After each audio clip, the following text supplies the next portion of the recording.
bienvenue sur Cocotland. Alors on sait même pas à combien de prises on en est, tellement on se marre avec notre invité du jour. Invité du jour ultra célèbre, bien sûr tout le monde le connaît à la ferme, c'est John.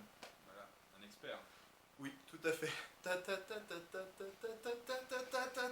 Papa. Alors John, oui. Alors après ce petit intermède musical, on va dire, de quoi veux-tu nous parler? D'une carte graphique. Une carte graphique, oui. Laquelle? Pas n'importe laquelle. La GTX 480 Lightning de Massy. Voilà, une carte graphique qui actuellement en cette période de fête vaut à peu près le même prix qu'un kilo de truffes. Voilà, à peu près, oui. Donc, zappez le repas et prenez de la carte graphique. Voilà, tout à fait. Et on va On est bien découvrir d'accord. tout ça en détail tout de suite, maintenant, là, hein, après la petite coupure et le fondu. A tout de suite. Comme on vient de vous le promettre avec John, la petite présentation, un peu plus dans le détail, de la carte.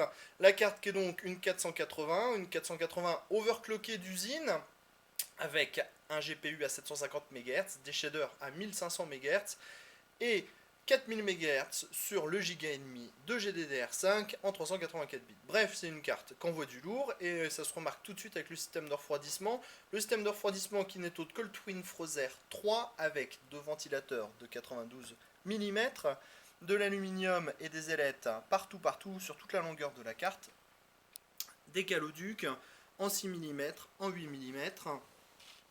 Bref, un produit qui est vraiment hyper léché au niveau du système de refroidissement. Il n'y a pas qu'au niveau du système de refroidissement que c'est du lourd, hein, puisque pour l'alimentation de la carte, il va falloir avoir deux PCI Express 8 pins et un PCI Express 6 pins. Tout ça, c'est dû aux fréquences et à l'alimentation en 16 phases qu'il y a sur la carte. Bien sûr, ça se connecte en PCI Express. Au niveau des connecteurs pour relier aux écrans, on a deux DVI, un HDMI et un DisplayPort. Alors me demandez pas pourquoi je rigole à moitié, c'est que j'arrête pas de dire DVI Express, hein, et c'est John qui me le dit, qui me tape dans l'épaule, et puis j'arrête ma vidéo.